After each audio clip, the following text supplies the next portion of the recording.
पूर्णमदः पूर्णमिदं पूर्णात् पूर्णमुदच्यते पूर्णस्य पूर्णमादाय पूर्णमेवावशिष्यते।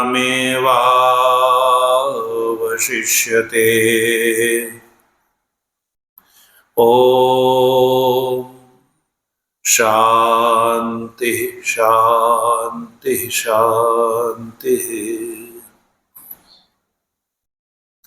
शङ्करं शङ्कराचार्यं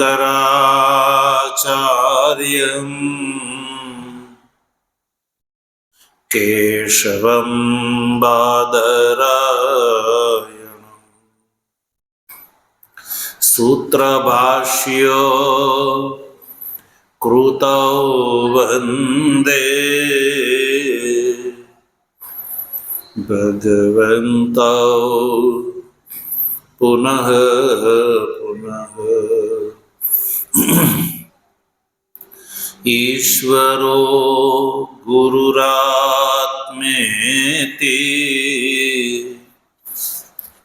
मूर्तिभेद विभागिने व्योमवद् व्याप्तदेहाय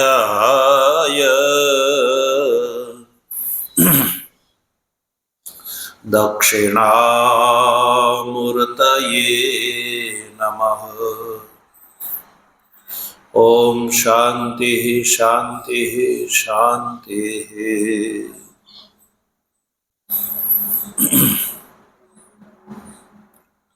तत्व जिज्ञासु सज्जनों, भगवाननी परमानुकंपाथी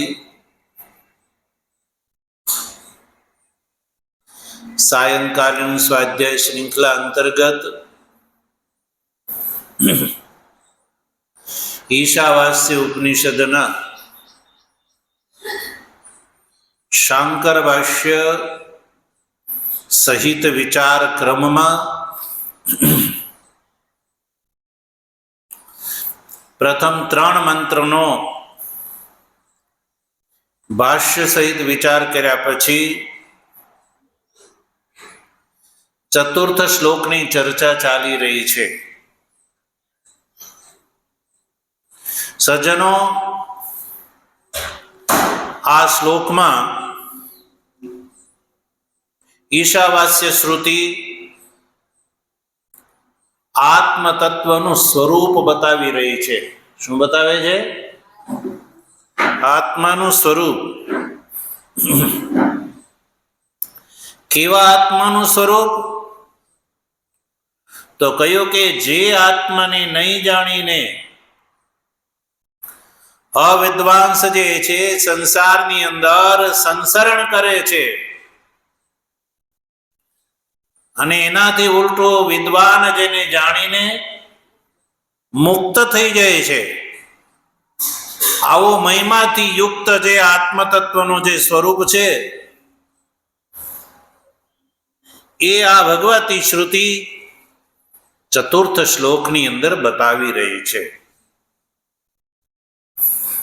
श्लोकनु आपणे उच्चारण पण करी चूक्या, संधि विग्रह पण करी चूक्या अने एक एक आत्माना स्वरूपनु प्रतिपादन करवा वाळुं जे विशेषण छे एमां सौथी पहेला आपणे अनेजद एकम एनो विचार कर्यो।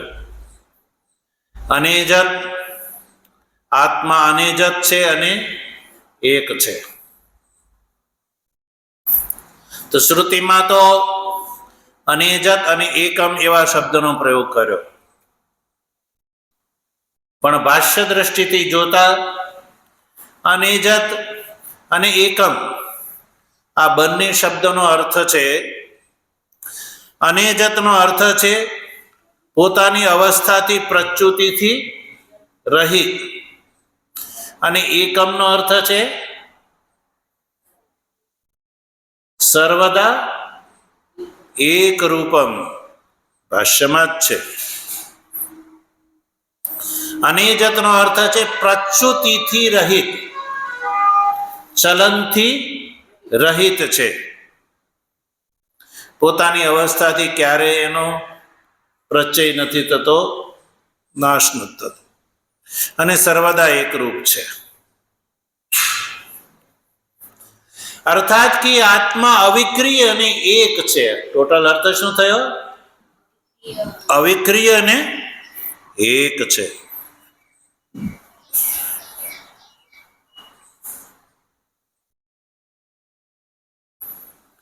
સર્વભૂતોની અંદર એક છે.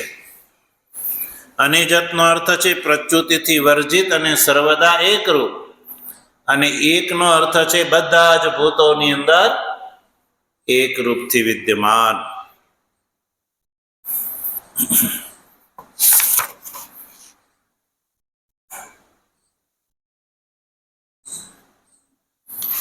પછી આગળનું વિશેષણ છે મનસો જવીય.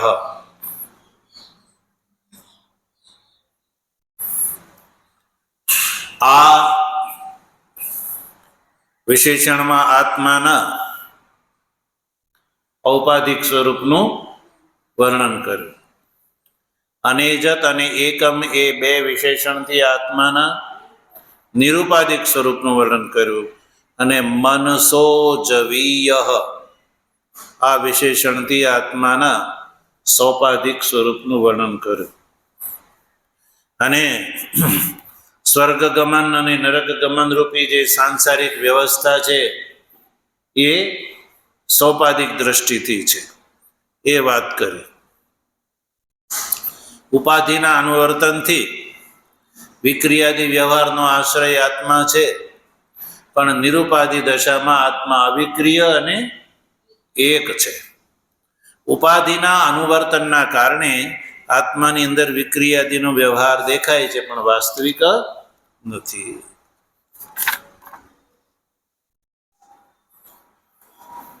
અને આ વિશેષણ દ્વારા બતાવ્યું કે આત્મા મનથી પણ જવીય એટલે વેગવત્તર છે, દ્રુતગામી છે. કેવો છે? દ્રુતગામી. અને એની ઉપર શંકા અને સમાધાન રૂપી જે ભાષ્ય છે એ પણ આપણે વિચાર કરી ચૂક્યા કે આત્મા ધ્રુવ અને નિશ્ચલ અને પાછો મનસ જવીય એ બે વાત જે બનતી નથી. તો ભાષ્યકારે એ વાતનું સમાધાન કર્યું કે નિરુપાધિ અને ઉપાધિ દ્રષ્ટિથી બેવું ઘટી જાય છે.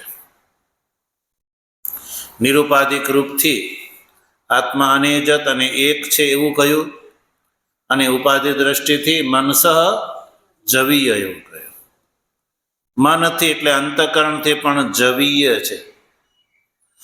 જવીય એટલે દ્રુતગામી. દ્રુતગામી એટલે શરીરને છોડીને કંઈ મન જતું, દેહની અંદર સ્થિત રહી અને સંકલ્પ માત્રથી જે દૂરતમ બ્રહ્મલોકાદિ છે ત્યાં સુધી મન સંકલ્પથી ગમન કરે છે.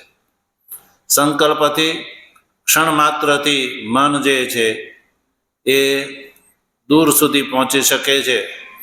એ મનનું જવિષ્ઠત્વ લોકની અંદર પ્રસિદ્ધ છે. હવે આવો જે દ્રુતગામી મન છે, જવીય જવવત્તર મન છે, એનાથી આત્મા જવવત્તર છે, જવીય છે એટલે શું? બેવને એક જગ્યાએ ઊભી રાખીને દોડાવવાથી મન પાછળ રહી જાય ને આત્મા આગળ થઈ જાય, એ રીતે દ્રુતગમન નહીં, એ રીતે નહીં. પણ અહીંયા અભિપ્રાય છે કે તસ્મિન મનસી બ્રહ્મલોકાદીન દ્રુતમ ગચ્છતિ સતી પ્રથમ પ્રાપ્ત ઇવ આત્મચૈતન્ય અવભાસો ગૃહ્યતે અતઃ મનસઃ જવીય. અભિપ્રાય સજ્જનો એ છે કે બ્રહ્મલોકાદિનો જે સંકલ્પ કરવા વાળું જે મન છે એ મન બ્રહ્મલોકાદિનો સંકલ્પ કરે છે ક્યારે? મનનો સાક્ષી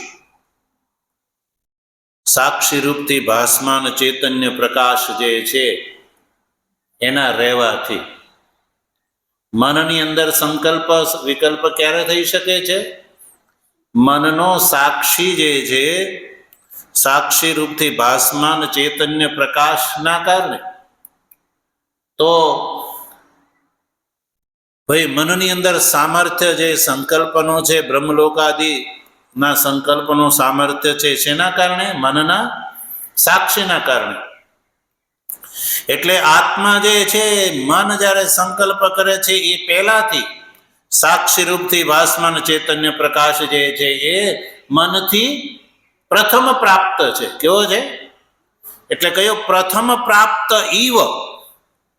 યદ્યપિ એ કઈ પ્રથમથી ત્યાં જે છે એવું નથી, એટલે પ્રથમ પ્રાપ્ત ઈવ કહ્યું. એની અંદર ગત્યાદિ રૂપ જે છે એ સંભવ નથી, એટલે કે ગત્યાદિથી કોઈ વસ્તુને પ્રાપ્ત કરી લે છે એ વાત નથી. એટલે પ્રથમ પ્રાપ્ત ઈવ શબ્દનો પ્રયોગ કર્યો.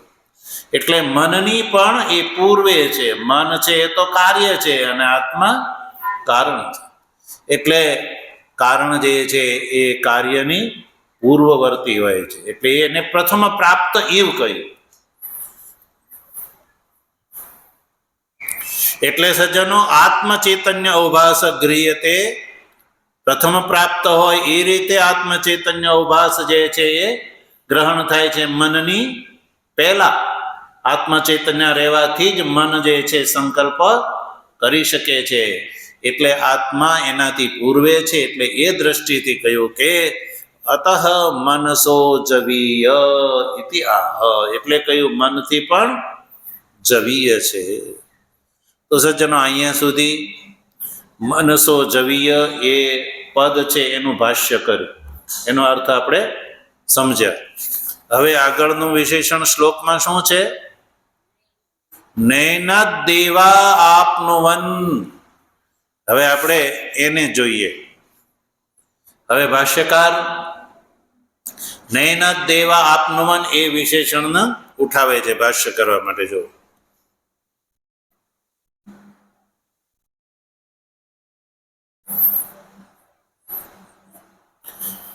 હવે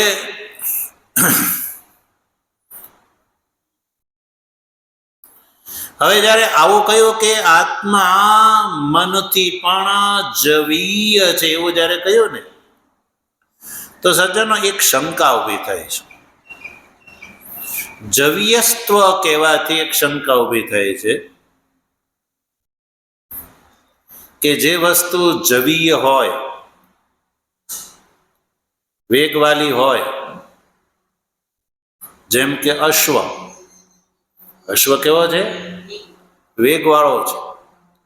અશ્વ તમને એક જગ્યાએથી બીજી જગ્યાએ લઈ જાય છે. અને પહેલાના જમાનામાં એક જગ્યાએથી બીજી જગ્યાએ જવું હોય ત્યારે સર્વાધિક વેગવાન પ્રાણી કોણ કહેવાતું હતું? અશ્વ.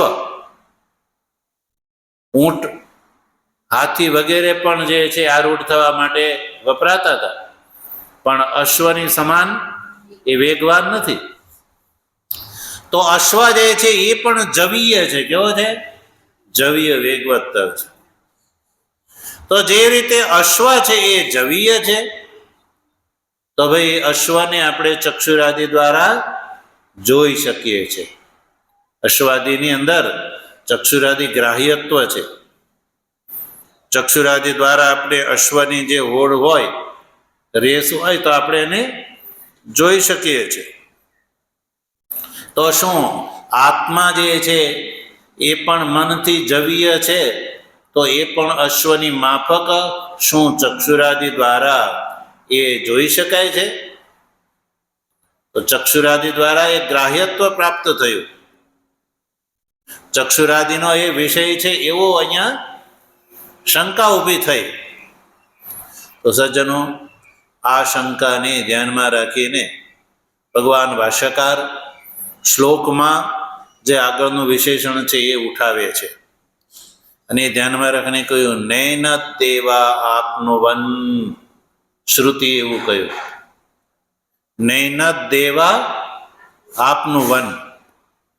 તો નૈનત દેવા આપનું વન એ જે વિશેષણ છે એનું ભાષ્ય પંક્તિ જોઈએ, કેટલું ભાષ્ય છે જો એને માટે.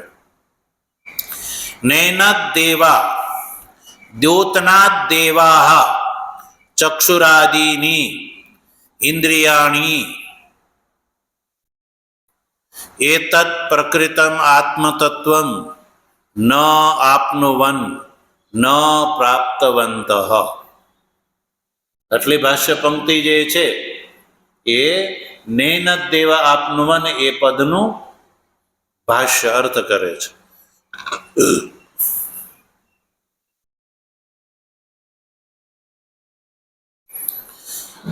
તો નૈનત દેવાનો આપણે સંધિ વિગ્રહ કરો, ન એનત દેવા આપનું વન, એટલે કે આ આત્માને દેવતાઓ પ્રાપ્ત કરી શકતા નથી સજ્જનો.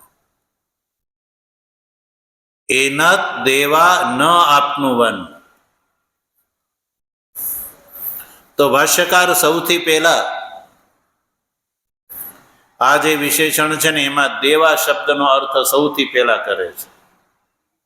ન એનત દેવા એ 3 પદ છે ને, એમાં સૌથી પહેલા દેવાનો અર્થ શું છે, દેવાથી શું ગ્રાહ્ય છે? તો કહ્યું કે દેવતાથી અભિપ્રાય છે ચક્ષુરાદિની ઇન્દ્રિયો. દેવતાનો અર્થ છે ચક્ષુરાદિ ઇન્દ્રિયો. કેમ ભાઈ? ચક્ષુરાદિ ઇન્દ્રિયો શું દેવ છે? શું એની પૂજા થાય છે? તો કે ના, એવું નથી. ચક્ષુરાદિની ઇન્દ્રિયોની અંદર પણ દેવ શબ્દનો અર્થ ઘટી જાય છે સજ્જનો. એટલા માટે ચક્ષુરાદિ ઇન્દ્રિયોને અહીંયા દેવ શબ્દથી ગ્રહણ કરી. કેવી રીતે ચક્ષુરાદિ ઇન્દ્રિયો દેવ છે? તો કયું? દ્યોતનાત, હેતુ બતાવ્યો. દ્યોતનાત દેવાહ, ચક્ષુરાદિ ઇન્દ્રિયો જે છે એ દેવ છે. શેના કારણે? દ્યોતનાત. દ્યોતન એટલે દ્યોત, ઓળખાણ કરી દે. દ્યોતનનો અર્થ છે ઓળખાણ કરી દે. નીલ પીતાદી જે રૂપ છે એનું દ્યોતન કરવું એટલે પ્રકાશ કરવો. કે આ પદાર્થ છે, નીલ છે, પિત્ત છે, એ શેના કારણે સંભવ છે? ચક્ષુના કારણે. ચક્ષુરાદિ ઇન્દ્રિયોના કારણે ખબર પડે છે, અન્યથા ખબર ના પડે. એટલે નીલ પિતાદી રૂપનું દ્યોતન કોણ કરે છે? ચક્ષુરાદિ ઇન્દ્રિયો.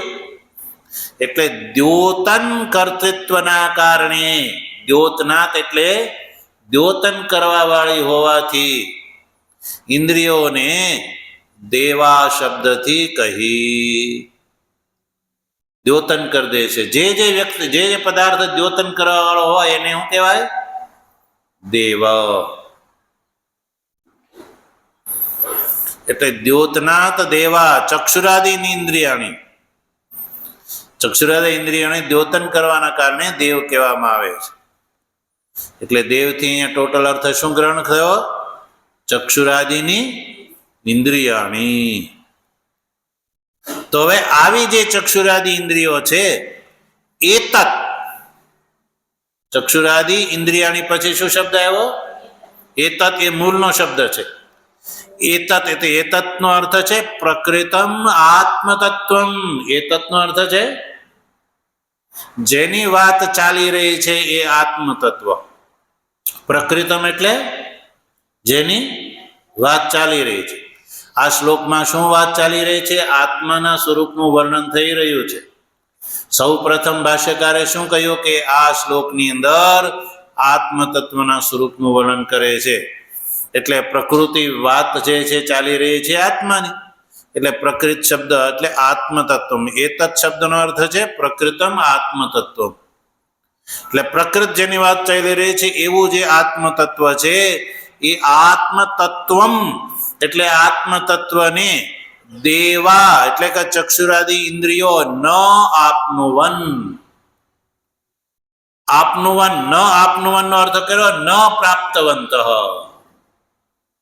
ન પ્રાપ્તવંત એટલે ટોટલ અર્થ શું થયો કે ચક્ષુરાદિ ઇન્દ્રિયો આત્મતત્વને પ્રાપ્ત કરી શકતી નથી, એવો ટોટલ અર્થ થયો.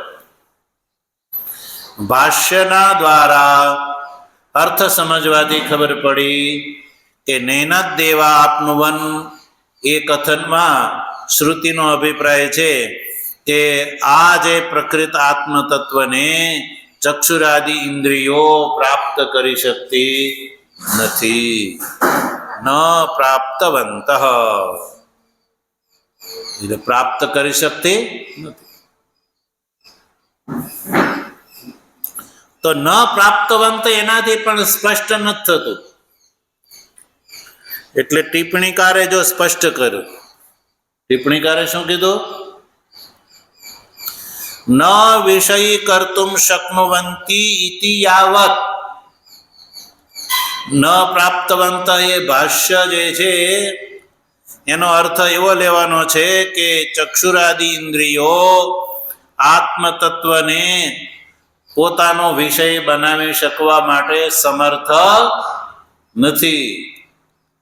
એટલે જે રીતે સજ્જનો નીલ પિતાદી રૂપવાન પદાર્થ છે એને ચક્ષુરાદિ ઇન્દ્રિયો પોતાનો વિષય બનાવી શકે છે. નીલ પિતાદી રૂપને ચક્ષુરાદિ ઇન્દ્રિયો પોતાનો વિષય બનાવી શકે છે, અને ચક્ષુરાદિ ઇન્દ્રિયો દ્વારા ખબર પડે છે કે આ નીલ છે, આ પિત્ત છે વગેરે રૂપનું ખબર પડે છે, એ વિષય થયો.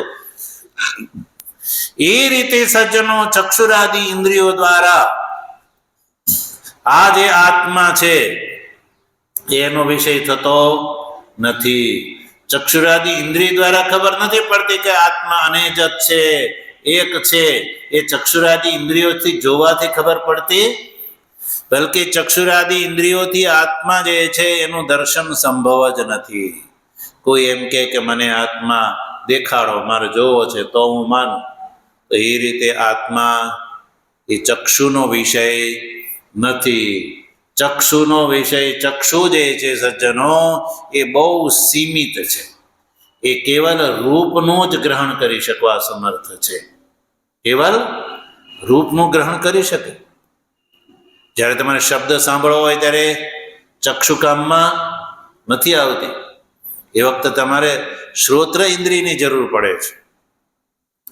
પણ તમારે કોઈ ગંધ ગ્રહણ કરવો હોય ત્યારે ચક્ષુ અને શ્રોત્ર બેઉ કામમાં નથી આવતા, એ વખતે ઘ્રાણેન્દ્રિયની જરૂર પડે છે.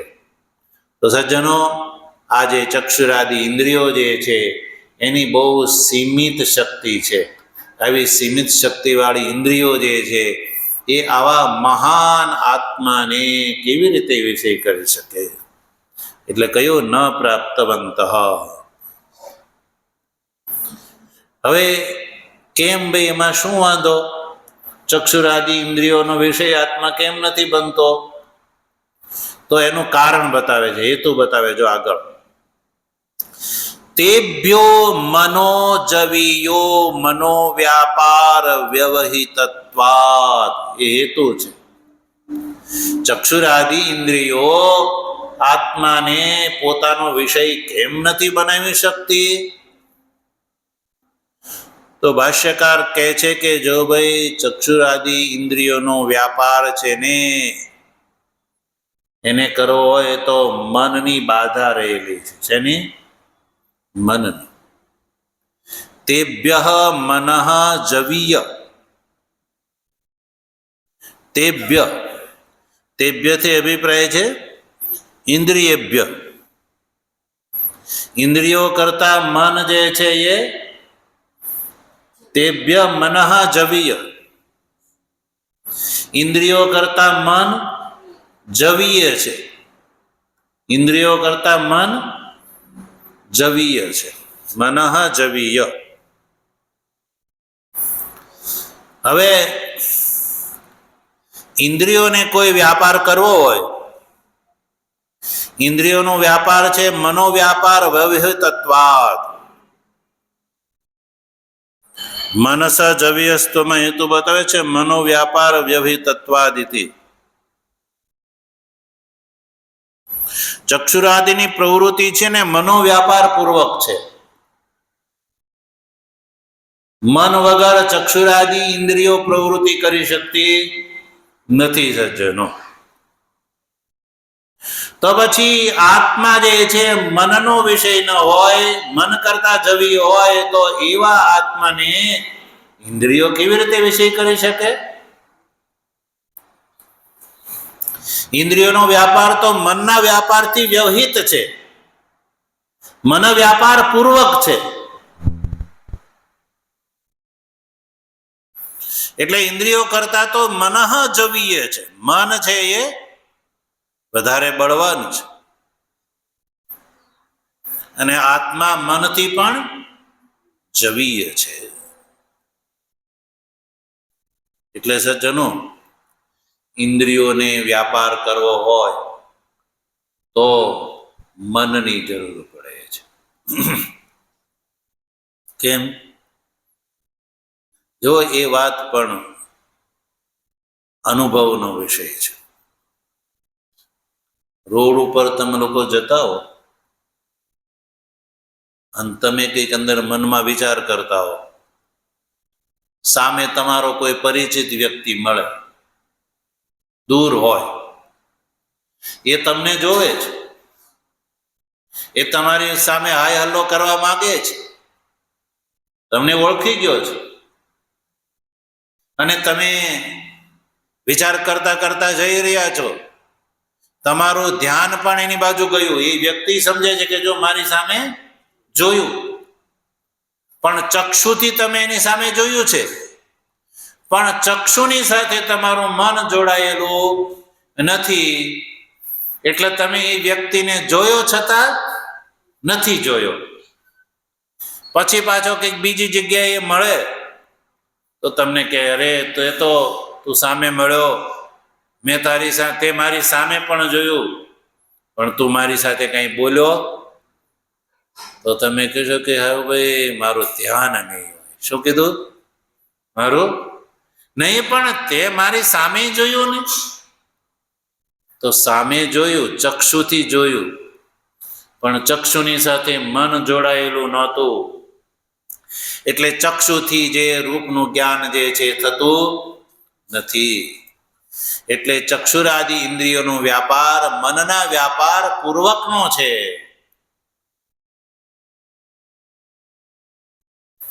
એટલે ચક્ષુરાદિઓની પ્રવૃત્તિ જે છે એ મન વ્યાપાર પૂર્વક છે. તો હવે વિચાર કરો, જો મનનો વિષય આત્મા ન હોય તો પછી ચક્ષુરાદિ ઇન્દ્રિયોનો કેવી રીતે હોઈ શકે? એટલે કારણ બતાવીને ભાષ્યકાર આગળ જો હજી સ્પષ્ટ કરે છે કે ચક્ષુરાદિ ઇન્દ્રિયો જે છે એ તો આત્માના આભાસ માત્રને પણ પ્રાપ્ત કરી નથી શકતી. જો આગળ, આભાસ માત્રમપી આત્મનો નૈવ દેવાનામ વિષય ભવતી.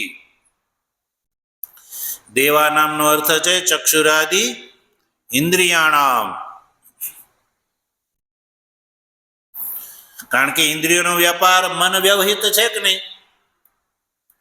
તો મનને તો આભાસ પણ થઈ શકે, આત્માનો મનને આભાસ થઈ શકે, પણ ઇન્દ્રિયોને તો, ઇન્દ્રિયો જે છે ચક્ષુરાદિ ઇન્દ્રિયોને તો આત્મ તત્વનો આભાસ માત્ર પણ એના ભાગ્યમાં લખ્યો નથી. આભાસ માત્રમપી આત્મનઃ, આત્માનો આભાસ માત્ર પણ ઇન્દ્રિયો પ્રાપ્ત કરી શકતી. એટલે દેવાનામ આત્માના આભાસ માત્રમપી નૈવ વિષય ભવતી.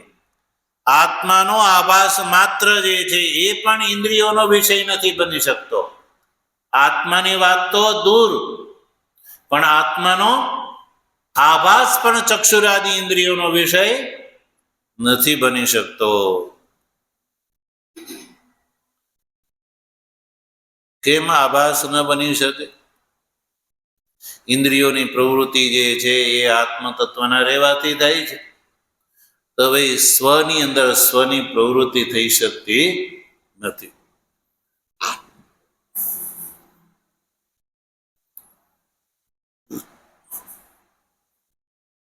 તો નૈનદ દેવા આપનું વન એ જે વિશેષણ છે એનું ભાષ્ય થઈ ગયું ક્લિયર?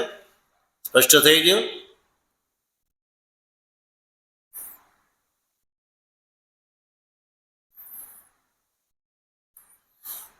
તો સ્પષ્ટ થઈ ગયું કે ભાઈ ચક્ષુરાદિની પ્રવૃત્તિ મન વ્યાપાર પૂર્વક હોવાથી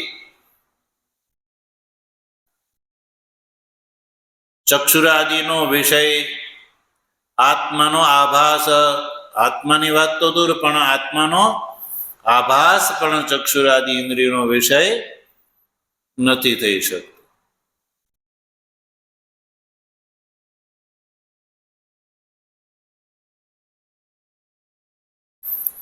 તો પછી સજ્જનો ચાલો ઇન્દ્રિયોનો વિષય નથી આત્મા, મનનો વિષય તો માનવો જોઈએ ને. મનનો વિષય, ચાલો ઇન્દ્રિયો ની પ્રવૃત્તિ આત્મામાં એટલા માટે નથી થતી કે ઇન્દ્રિયોની પ્રવૃત્તિ મન વ્યાપાર પૂર્વક છે, મનનો બાધા છે, વ્યવહિત છે, મનનું વ્યવધાન છે. એટલે કે આત્મા અને ઇન્દ્રિયોની વચ્ચે મનનું વ્યવધાન છે. તો ચાલો વ્યવધાનના કારણે ચક્ષુરાદિ ઇન્દ્રિયો આત્માના આભાસને વિષય નથી કરી શકતી. તો પછી મન અને આત્માની વચ્ચે તો કોઈ વ્યવધાન નથી. તો મનસોવા કથમ ન વિષય? તો પછી આત્મા મનનો વિષય કેમ નથી? તો જો આગળ કહે છે કે યસ્માત, એટલા માટે મનનો વિષય નથી, કારણ કે જવનાત મનસોપી પૂર્વમ અર્ષત. મન કેવું છે? જવીય છે. એ વિશેષણને સાથે ગ્રહણ જ કર્યું છે. એટલે જવીય વિશેષણ છે જે ધ્રુતગામી વેગશીલ, જવનાથનો અર્થ છે વેગશીલાત. વેગ એ જ જેનો સ્વભાવ છે એવા મનથી પણ આ જે આત્મા છે પૂર્વમ અર્ષત. પૂર્વમ એટલે પહેલેથી ત્યાં વિદ્યમાન છે. મનની પ્રવૃત્તિ થતા પહેલા આત્મતત્વ ત્યાં પૂર્વમ અર્ષત એટલે પૂર્વમ એવ ગતમ. મન જે છે ગતિ કરીને બ્રહ્માદિ લોકની અંદર પહોંચે એ પહેલેથી આત્મા ત્યાં વ્યાપક હોવાથી વિદ્યમાન છે. એવું નથી કે ભાઈ મનને અને આત્માને બેને દોડાવવામાં આવે અને મન ત્યાં જઈને આત્મા પહેલા બેસી જાય, એવું વાત નથી. અહીંયા આત્મા વ્યાપક હોવાથી પહેલેથી ત્યાં વિદ્યમાન છે. દાખલા તરીકે આકાશ ક્યાં નથી? બોલો, આકાશ. વાયુ જે છે એ વહન કરીને, વાયુ વહન કરીને જ્યાં પણ જાય તો વાયુ આકાશની આગળ થઈ શકે? વાયુ, કારણ કે વાયુની ન્યૂન દેશ વૃત્તિ છે, આકાશની અધિક દેશ વૃત્તિ છે. આકાશ છે એ વાયુ કરતા મોટો ભાઈ છે. કેવો છે? મોટો ભાઈ છે. તો વાયુ વહન કરીને જ્યાં પણ જાય ત્યાં આકાશ તો પહેલેથી વિદ્યમાન છે. એવી રીતે સજ્જનો વેગશીલ એવું મન જે છે એ જ્યાં પણ સંકલ્પ કરીને બ્રહ્માદિ લોક સુધી જાય તો પૂર્વમ અર્ષત, આત્મતત્વ જે છે એ ત્યાં પહેલેથી અર્ષત એટલે સ્થિત છે. પૂર્વમેવ ગતમ.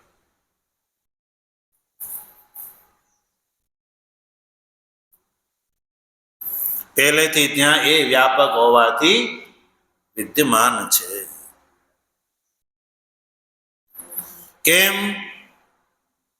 કેમ આત્મા ત્યાં પહેલેથી કેવી રીતે વિદ્યમાન છે? તો જો દ્રષ્ટાંત, હેતુ બતાવે છે, દ્રષ્ટાંત પૂર્વક હેતુ. વ્યોમવદ વ્યાપિત્વાત, એવું છે હેતુ છે. શેમાં? પૂર્વગતમમાં. પૂર્વગતમમાં હેતુ છે વ્યોમવદ વ્યાપિત્વાત. આત્મા કેવો છે? વ્યોમની સમાન વ્યાપક છે. જેવી રીતે વ્યોમ, વ્યોમ એટલે આકાશ. સજ્જનો, આકાશ જે રીતે વ્યાપક છે, તો આકાશ વ્યાપક હોવાથી વાયુ જે છે વહન કરીને જ્યાં પણ જશે ત્યાં આકાશ પહેલેથી વિદ્યમાન છે. એવી રીતે સજ્જનો, મન જે છે સંકલ્પ કરીને જ્યાં પણ જાય બ્રહ્માદિ લોક સુધી, તો આત્મા આકાશની સમાન વ્યાપી હોવાથી આત્મા ત્યાં વિદ્યમાન છે. એ અભિપ્રાય છે.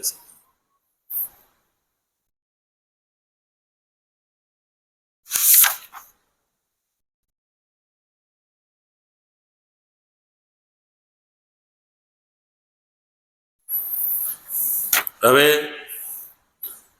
આગળનો જે વિશેષણ છે એનું ભાષ્ય જે છે એ ભગવાન ભાષ્યકાર ઉઠાવે છે.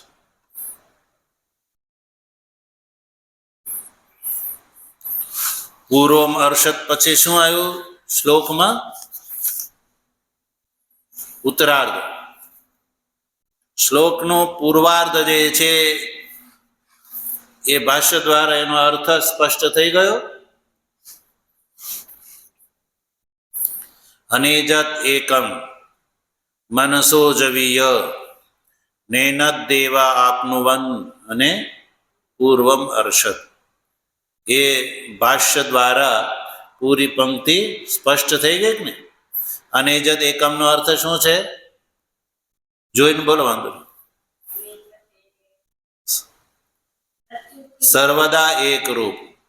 અનેજત એટલે સર્વદા, અને એક એટલે સર્વભૂતોની અંદર એક રૂપથી વિદ્યમાન છે.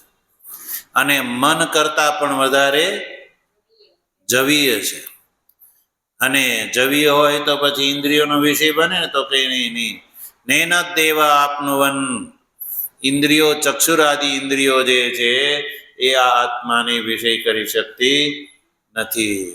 કેમ? કારણ કે એ પૂર્વમ અર્ષદ વ્યાપક હોવાથી બધી જગ્યાએ વિદ્યમાન છે. તો હવે જો ભાષ્ય વગર આ જે શ્લોકમાં જે અનેજદ એકમ ઇત્યાદિ વિશેષણો છે એ સમજાય એવા નથી. શ્રુતિએ આમાં શું વર્ણન કર્યું છે એ તો ભાષ્ય દ્વારા ખબર પડી કે આત્મતત્વનું વર્ણન છે, અને આત્મતત્વના સ્વરૂપનું આવું વર્ણન શ્લોકના પૂર્વાર્ધમાં કર્યું એ ભાષ્ય દ્વારા સ્પષ્ટ થઈ ગયું. હવે ઉત્તરાર્ધમાં શું કહે છે? તદ્ધાવતો ન્યાનત્યેતિ તિષ્ઠત તસ્મિન્નપો માતરીશ્વા દદાતિ. એ વિશેષણ છે, એના વિશે શ્રુતિ વાત કરે છે. તદ્ધાવતો ન્યાનત્યેતિ તિષ્ઠત. તો ઉત્તરાર્ધમાં શ્રુતિ આત્મતત્વ વિશે શું કહે છે? કારણ કે ભાષ્યકારના કથનાનુસાર તો સમગ્ર શ્લોકની અંદર શેનું વર્ણન છે? આત્મતત્વનું વર્ણન છે. તો હવે આત્મતત્વનું વર્ણન છે એટલે સમગ્ર શ્લોકની અંદર જે જે કથન છે એ શેના વિષયમાં હશે? આત્માના વિષયમાં. તો હવે તદ્ધાવતો ન્યાનત્યેતિ તિષ્ઠત, આ જે વિશેષણમાં ભગવતી શ્રુતિ આત્મતત્વના વિષયમાં શું કહે છે, તો એ હવે જો ભાષ્યકાર આગળ સ્પષ્ટ કરે છે.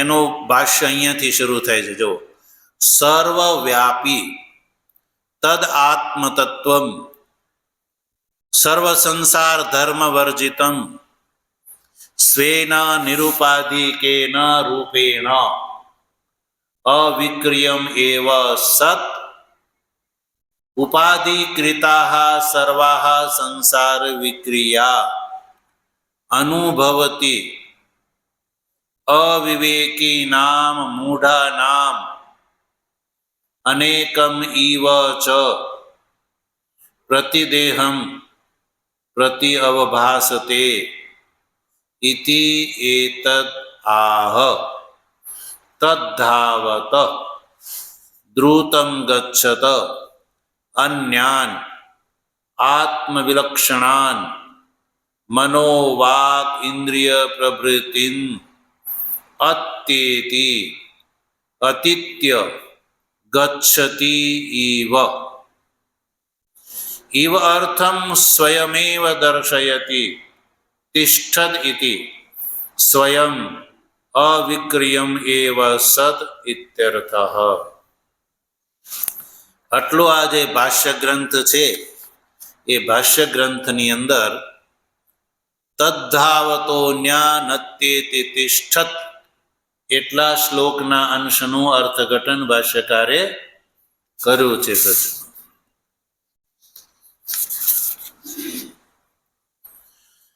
તો સજ્જનો અનેજ દેકમ મનસો જવીયો નેનદેવા આપનુવન પૂર્વમ અર્ષત. આટલા આ શ્રુતિના કથનથી શું નક્કી થયો કે આત્મા સર્વવ્યાપી છે. એ સ્પષ્ટ થયો ને, આત્મા સર્વવ્યાપી છે. એટલે કહ્યું કે સર્વવ્યાપી તદ આત્મતત્વ.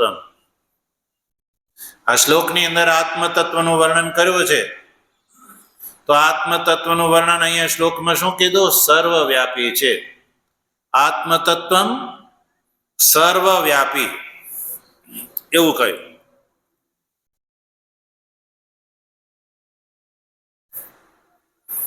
પૂર્વાર્ધના અર્થનો જે છે અનુવાદ કરે છે ભાષ્યકાર. શ્લોકના પૂર્વાર્ધમાં શ્રુતિએ જે આત્માના સ્વરૂપનું વર્ણન કર્યું ને એ પૂર્વાર્ધના અર્થનું સંક્ષેપથી વર્ણન કરીને ઉત્તરાર્ધનું અવતરણ કરે છે. ઉત્તરાર્ધની વ્યાખ્યા કરવી છે એટલે પૂર્વાર્ધના અર્થનું ભાષ્યકાર અનુવાદ કરે છે. એટલે કે પૂર્વાર્ધમાં શ્રુતિએ આત્માના સ્વરૂપનું જે વર્ણન કર્યું એનો ઉલ્લેખ કરે છે. સર્વવ્યાપી તદ આત્મતત્વ સર્વ સંસાર ધર્મ વર્જિતમ. પૂર્વાર્ધમાં આત્મતત્વનું વર્ણન કેવું કર્યું કે તદ આત્મતત્વ સર્વવ્યાપી. પછી સર્વવ્યાપી હોવાથી સર્વ સંસાર ધર્મ વર્જિતમ. સંસારના બધા જ ધર્મોથી રહિત છે આત્મા. સર્વ સંસાર ધર્મ વર્જિતમ એટલે કે સંસારના જેટલા ધર્મો છે એ બધા ધર્મોથી આત્મા વર્જિત છે એટલે કે રહિત છે. સર્વ સંસારના ધર્મો એટલે કયા ધર્મો ભાઈ? તો ભાઈ ચક્ષુરાદિ ઇન્દ્રિયોના જે ધર્મ, શબ્દનું ગ્રહણ, સ્પર્શ, રૂપ, રસ, ગંધ વગેરે, તો આવા કોઈ પણ ધર્મથી આત્મા વર્જિત છે. એ સ્પષ્ટ થઈ ગયું છે. અને બીજી વાત, સ્વેન નિરૂપાધિકેન સ્વરૂપેણ અવિક્રિયમ એવ. પૂર્વાર્ધમાં શું કહ્યું? આત્મા અવિક્રિય છે ને એક છે એવું કહ્યું કે નહીં? તો નિરૂપાધિક દ્રષ્ટિથી આત્મા કેવો છે? અવિક્રિય. સ્વેન નિરૂપાધિકેન પોતાનું જે નિરૂપાધિક સ્વરૂપ છે એ નિરૂપાધિક દ્રષ્ટિથી આત્મા કેવો છે? અવિક્રિય. નિરૂપાધિક સ્વરૂપેણ અવિક્રિયમ એવ. તો પૂર્વાર્ધમાં સજ્જનો આત્માના બે રૂપ બતાવ્યા, એક નિરૂપાધિક રૂપ અને એક સોપાધિક રૂપ. તો નિરૂપાધિક દ્રષ્ટિથી આત્માનો અવિક્રિય અને એક છે, સર્વ સંસાર ધર્મથી વર્જિત છે, સર્વવ્યાપી છે એવું નિરૂપાધિક દ્રષ્ટિથી વર્ણન કર્યું. અનેજદ એકમ ઇત્યાદિથી. પણ સદ ઉપાધિકૃતા, ઉપાધિકૃત એટલે ઉપાધિક દ્રષ્ટિથી સર્વા સંસાર વિક્રિયા અનુભવતી. ભાઈ ઉપાધિ દ્રષ્ટિથી તો આ જે આત્મા છે એ સર્વા સંસાર વિક્રિયા અનુભવતી. સમજાણું? નિરુપાધિક દ્રષ્ટિથી આત્મા કેવો છે? સર્વવ્યાપી, સર્વ સંસાર ધર્મથી વર્જિત અને અવિક્રિયમ, અવિક્રિય સ્વરૂપથી આત્મા અવિક્રિય, સર્વવ્યાપી, સર્વ સંસાર ધર્મથી વર્જિત આ નિરુપાધિક દ્રષ્ટિથી. પણ ઉપાધિ દ્રષ્ટિથી સર્વ સંસાર વિક્રિય એટલે સર્વ સંસારના ધર્મોનો એ અનુભવ કરે છે સજ્જનો. અને એ તો સજ્જનો પ્રત્યક્ષ દૃષ્ટ વાત છે. જો આત્મા ન હોય તો આપને આ સંસાર દેખાય ખરો? દેખાય? શેના કારણે દેખાય છે? અને શાસ્ત્ર શું કહે છે? આ જે દૃશ્યમાન જે સંસાર છે ને એની વાસ્તવિક કોઈ સત્તા જ નથી.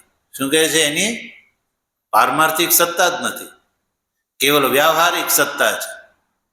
જેમ કે જેઠ અને અષાઢ મહિનાની અંદર આપણને દૂર દૂર ભાલ પ્રદેશમાં જઈએ તો શું દેખાય? ઝાંઝવાનું જળ દેખાય, નદી વહેતી હોય એવું દેખાય છે. દેખાય છે કે નથી દેખાતું? પણ વસ્તુ સાથે એ છે ખરું? નથી ને. એની પારમાર્થિક કોઈ સત્તા? તમે કહો મને બહુ તરસ લાગી છે, લાવને એક લોટો ભરીને પી લઉં, તો એ ઝાંઝવાના જળથી કોઈની પ્યાસ બુઝતી નથી. એમ અવિદ્વાનની દ્રષ્ટિથી આ દેખાતો આ જે દૃશ્યમાન સંસાર છે સજ્જનો, એ પારમાર્થિક રૂપથી નથી સજ્જનો. છતાં પણ એને કોણ પ્રકાશિત કરે છે? જે પદાર્થ ન હોવા છતાં આ સંસારને કોણ પ્રકાશિત કરે છે? એટલે જે પ્રકાશિત કરે છે એ આત્મા. એટલે આત્મા સર્વ સંસાર વિક્રિયાનો અનુભવ કરે છે સજ્જનો. આ સંસારના અસ્તિત્વનો અનુભવ કોણ કરે છે? આત્મા કરે છે. જળ છે એની અંદર તો કોઈ અનુભવનો વિષય કર્તૃત્વ હતો તો દ્રષ્ટાની અંદર હોય છે. એટલે આત્મા ઉપાધિ દૃશામાં સર્વ સંસાર વિક્રિયા અનુભવતી વસ્તુત અનુભવ નથી કરતા. એટલે ભાષ્યકાર આગળ કર્યું અનુભવતી ઈવ કહ્યું. શું કીધું? ઈવ અનુભવ કરતો હોય એવો લાગે છે. વસ્તુ સત્તો એ અનુભવ પણ કરતો નથી. અને એટલા માટે જ આ જે આત્મા જે અવિવેકી અને જે મૂઢ છે, કેવા? અવિવેકી અને મૂઢ. એટલે જો અવિવેકી નામ મૂઢ નામ અનેકમ ઈવ ચ પ્રતિદેહમ પ્રત્યવભાસતે.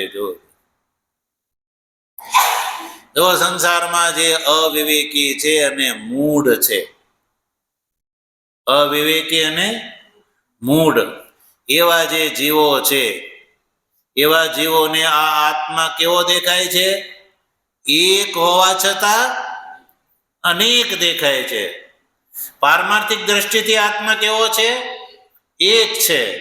પણ મૂઢ અને અવિવેકીને અનેકમ ઈવ પ્રત્યવભાસતે, અનેક હોય એવો પ્રત્યવભાસ થાય છે. એ આત્માને માને છે કે અનેક છે.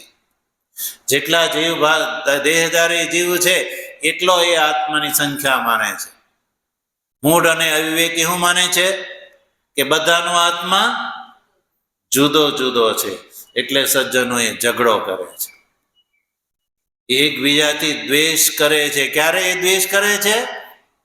મૂઢ અને અવિવેકના કારણે એમ માને છે કે તારો આત્મા મારો આત્મા જુદો છે. એટલે ભેદના કારણે એકબીજાનો દ્વેષ કરે છે સજ્જનો.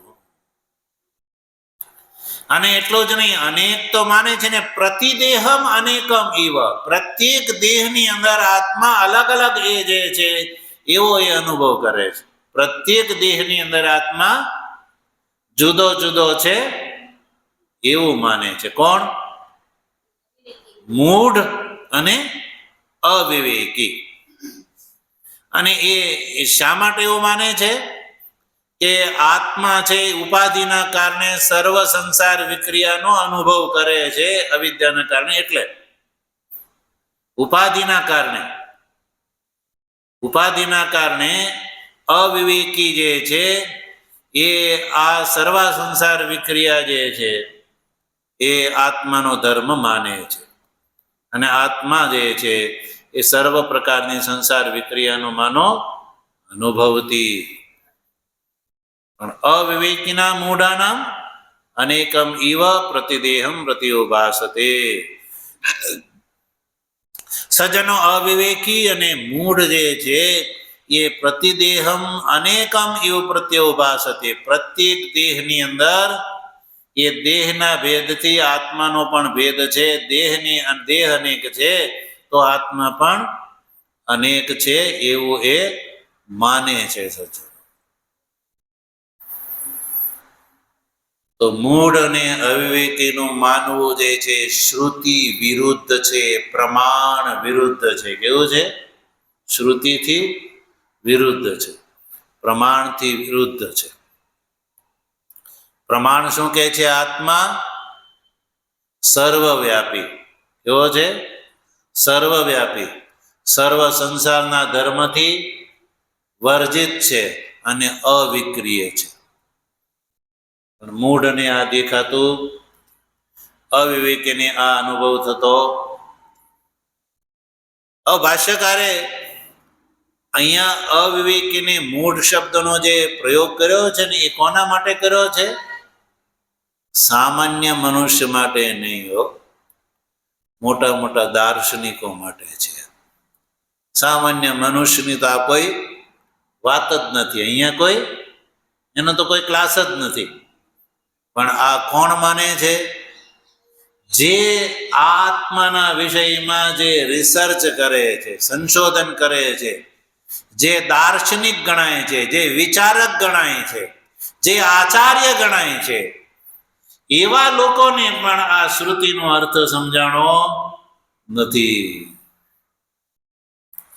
એટલે સજ્જનો, આચાર્ય ભગવત્પાદ ભગવાન શંકરાચાર્યજી પછી જે પરવર્તી જેટલા આચાર્યો થયા, જેટલા દ્વૈતવાદી આચાર્યો થયા, એ બધા શું માને છે?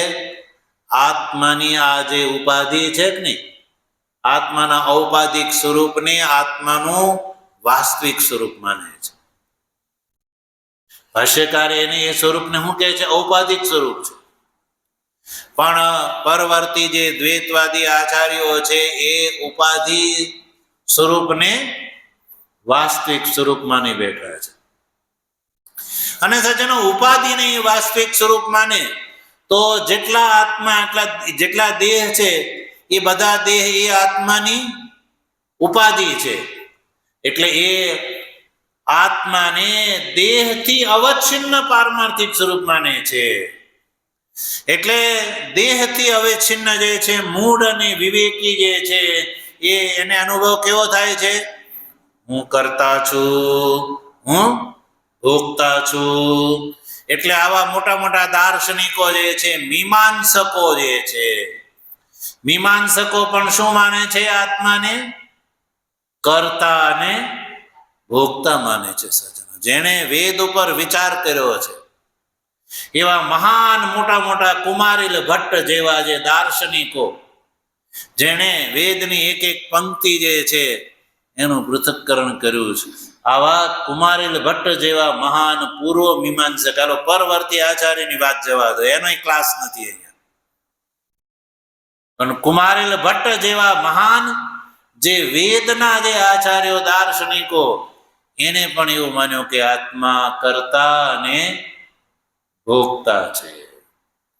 કુમારીલ ભટ્ટના જે અનુયાયી ગુરુ અને ગુરુ એટલે પ્રાભાકર અને પાર્થ સારથી, ખંડદેવ વગેરે જેવા મહાન આચાર્યો જે ગણાય વેદ ઉપર, એને પણ આત્માના આ સ્વરૂપને નહીં જાણીને આત્મા કરતા છે અને આત્મા ભોગતા છે. યદ્યપિ આત્માની અંદર આ જે કર્તૃત્વ ભોક્તૃત્વ છે એનું પારમાર્થિક સ્વરૂપ નથી, પણ ઉપાધિકૃત સ્વરૂપ છે. પણ આ લોકોની ભ્રાંતિ થઈ ગઈ, એટલે આત્માને કેવા માને છે? કરતા અને ભોગતા માને છે. એટલે ભગવાન ભાષ્યકાર આવા જે છે આત્માને પ્રતિદેહ પ્રત્યેક દેહની અંદર જુદો જુદો અને પ્રત્યેક દેહના ભેદને કારણે આત્માને અનેક માને છે એવા દાર્શનિકોને અહીંયા મૂઢ અને અવિવેકીથી ગ્રહણ કર્યા છે. દાર્શનિકો કેવા છે? મૂઢ છે અને અવિવેકી છે. અચ્છા, અવિવેકી વ્યક્તિ ક્યારે થાય છે? મૂઢતાના કારણે. શેના કારણે?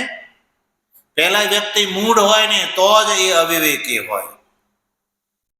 મોહ વગર અવિવેક નથી આવતો. પહેલા વ્યક્તિ મોહિત હોય પછી અવિવેકી થાય. જે મોહ રહિત હોય ને એ વિવેકી હોય છે, એને અવિવેક થતો નથી સજ્જનો. એટલે અવિવેક છે એ મોહપૂર્વકનો હોય છે. મોહનો અર્થ છે દુરાગ્રહ. મોહનો અર્થ છે દુરાગ્રહ. દુરાગ્રહ જે અંદર મનમાં બેઠેલો હોય એટલે એને પછી વિવેક થતો નથી સજ્જન. એટલે પ્રતિદેહમ પ્રતિ અવભાસતે ઇતિ એતદ આહ. હવે શ્રુતિ જે છે એ આ વાતને આગળના વિશેષણથી કહી રહી છે. આગળના વિશેષણનો આત્માના વિશેષણ રૂપથી ઉપાધિ રૂપથી સ્વીકાર કરીને આત્માના ઔપાધિક સ્વરૂપનું વર્ણન કરે છે. આગળના વિશેષણમાં તદ્ધાવતો અન્યાન અત્યેતિ તિષ્ઠત, એ વિશેષણ દ્વારા, આ વિશેષણ દ્વારા શ્રુતિ જે છે એ આત્માના ઔપાધિક સ્વરૂપનું વર્ણન કરે છે. એટલે શ્રુતિએ જ આત્માના ઔપાધિક અને નિરુપાધિક બંને રૂપનું વર્ણન શ્રુતિએ કર્યું છે. એટલે શ્રુતિ શું કહે છે? જો તત ધાવત અન્યાન અત્યેતિ, તત ધાવત અન્યાન અત્યેતિ. શ્રુતિ કહે છે કે તત ધાવતમાં તત શબ્દ છે ને, તત્નો અર્થ છે આત્મતત્વ. તત એટલે આત્મતત્વ. શ્રુતિ જેનું વર્ણન કરી રહી છે એ આત્મતત્વ કેવું છે? તો કયું? ધાવત અન્યાન અત્યેતિ.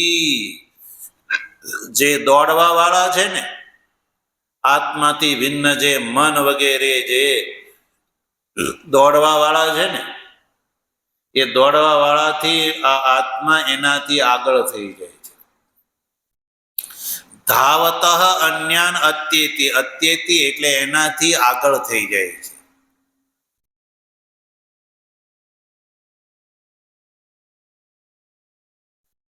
કોણ છે ધાવત?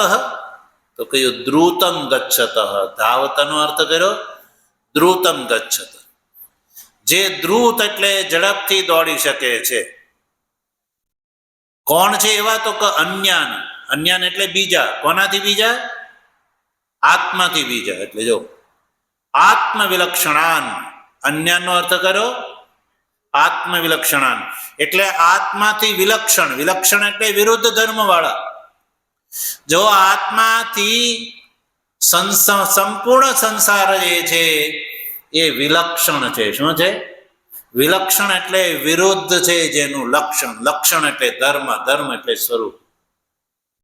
તો સમગ્ર સંસારનું આત્માથી કેવું સ્વરૂપ છે? વિલક્ષણ. આત્મા ચેતન છે, જ્યારે સંસાર જળ છે. તો જળ અને ચેતન બેઉ પરસ્પર કેવા થયા કહેવાય? વિરુદ્ધ ધર્મ વાળા થયા કહેવાય. એટલે તદ એટલે આ આત્મતત્વ ધાવત દ્રુતમ ગચ્છત અન્યાન. જે અન્ય બીજા જે દ્રુતગામી જે તત્વો છે એનાથી વિલક્ષણ છે. શું છે? એટલે વિલક્ષણ જે દ્રુત ગચ્છતિ એનો એ આત્મા અતિક્રમણ કરી જાય છે. દ્રુતમ ગચ્છત અન્યાન. અન્યાન એટલે આત્માથી વિલક્ષણ. કોણ આત્માથી વિલક્ષણ? મનોવાગ ઇન્દ્રિય પ્રભૃતિ. કોણ કોણ? મન, વાગ અને ઇન્દ્રિય. પ્રભૃતિ એટલે વગેરે. મન, વાણી અને ઇન્દ્રિય વગેરે એ કેવા છે? આત્માથી વિલક્ષણ છે. અન્યાન. શ્રુતિમાં શબ્દ આવ્યો ને અન્યાન. ધાવત અન્યાન અત્યેતિ. આ જે આત્મતત્વ છે તદ આત્મતત્વ ધાવત દ્રુતમ ગચ્છત, દ્રુત એટલે જલ્દી, ગમન કરતા કરતા, પોતાનાથી ભિન્ન મન, વાગ, ઇન્દ્રિય, પ્રવૃત્તિ વગેરે છે ને એનો એ અત્યેતિ એટલે અતિત્ય ગચ્છતિ ઇવ. ટૂંકમાં સમજો સજ્જનો, આત્માનું અને સંસારની અંદર દ્રુત ગમન કરવા વાળા કોણ કોણ છે? મન, વાણી અને ઇન્દ્રિય. સંસારની અંદર આ જે છે એ દ્રુતગામી ગણાય છે. કેવા ગણાય છે? દ્રુતગામી. મન, વાણી અને ઇન્દ્રિયો એ કેવા છે? દ્રુતગામી છે. આ ત્રણેયમાં મન છે એ વધારે દ્રુતગામી છે. સંકલ્પ માત્રથી ક્યાં પહોંચી જાય છે? બ્રહ્મલોકમાં. અને એના કરતા વાણી જે છે એ ઓછી દ્રુતગામી છે. વાણીનો તમે અહીંથી અવાજ દો તો એ કઈ બહુ જાજી દૂર જાય નહીં. ઇન્દ્રિયો જે છે એના કરતા પણ ઓછી. પણ સજ્જનો, મન, વાણી અને ઇન્દ્રિયો વગેરે જે છે જે સંસારની અંદર દ્રુતગામી ગણાય છે, એની સાથે આત્માની કોમ્પિટિશન કરવામાં આવે દોડમાં. જેમાં દોડમાં તો મન, વાણી અને ઇન્દ્રિય દોડીને જ્યાં જાય, મન, વાણીની ઇન્દ્રિય જે એ દ્રુતગમન કરીને જ્યાં જાય ત્યાં આત્મા જે છે એનું અતિક્રમણ કરી જાય છે. કેવી રીતે? અત્યેતિ. અત્યેતિનો અર્થ છે અતિત્ય ગચ્છતિ ઇવ. અતિત્ય માનો એનાથી પહેલાથી ત્યાં જઈને એ ત્યાં પહોંચી જાય છે. એટલે પહોંચી જાય છે એનો અર્થ એવો નથી કે આત્મા જ્ઞાની સાથે દોડે છે. અભિપ્રાય એ છે કે આત્મા મન, ઇન્દ્રિય, મન, વાણી અને ઇન્દ્રિય જે છે એ દ્રુત ગમન કરીને જ્યાં જાય ત્યાં આત્મા પહેલેથી વિદ્યમાન છે. અતિત્ય ગચ્છતિ ઇવ. અતિત્ય ગચ્છતિ ઇવ એટલે કે તેહે અગૃહ્યમાણત્વાત. મન, ઇન્દ્રિય, મન, વાણી અને ઇન્દ્રિયથી એનું ગ્રહણ થતું નથી. અભિપ્રાય એ છે કે એ એને ગ્રહણ કરી શકતી નથી. તો એ ન્યૂન થઈ ને, એટલે અતિત્ય ગચ્છતિ ઇવ. હવે જે ઈવ શબ્દ જે બતાવ્યો ને, વસ્તુ તો એની અંદર ગમન નથી, પણ એ ગમન સદૃશ થયું કે ગચ્છતિ ઇવ. તો પહેલેથી વ્યાપક રૂપથી ત્યાં વિદ્યમાન છે, ઇન્દ્રિયોને ગ્રહણ કરી શકતી નથી. ઈવનો અર્થ છે ને એ સ્વયમેવ શ્રુતિ દર્શાવે છે. જો ઈવાર્થમ સ્વયમેવ દર્શયતી. ભાષ્યકારે જે ગચ્છતિમાં જે ઈવ શબ્દનો પ્રયોગ કર્યો ને, ઈવ એટલે ગમન કરતો હોય એવો. વસ્તુ તો આત્માની અંદર કોઈ એ કઈ સાથે દોડીને પહેલાથી પહોંચી જાય એ અર્થ નથી. એટલે ઈવ અર્થ સ્વયમેવ દર્શયતી. તિષ્ઠત ઇતિ. તિષ્ઠત. તિષ્ઠત એટલે પહેલેથી ત્યાં સ્થિત છે. વ્યાપક હોવાથી પહેલેથી ત્યાં સ્થિત છે. એટલે મન, વાણી અને ઇન્દ્રિયો જે છે એ એનાથી પણ એ વ્યાપક છે. એટલે મન, વાણી અને ઇન્દ્રિય જે છે એ આત્માની ઉપાધિ છે. તિષ્ઠતનો અર્થ કર્યો સ્વયં અવિક્રિયમ એવ સત.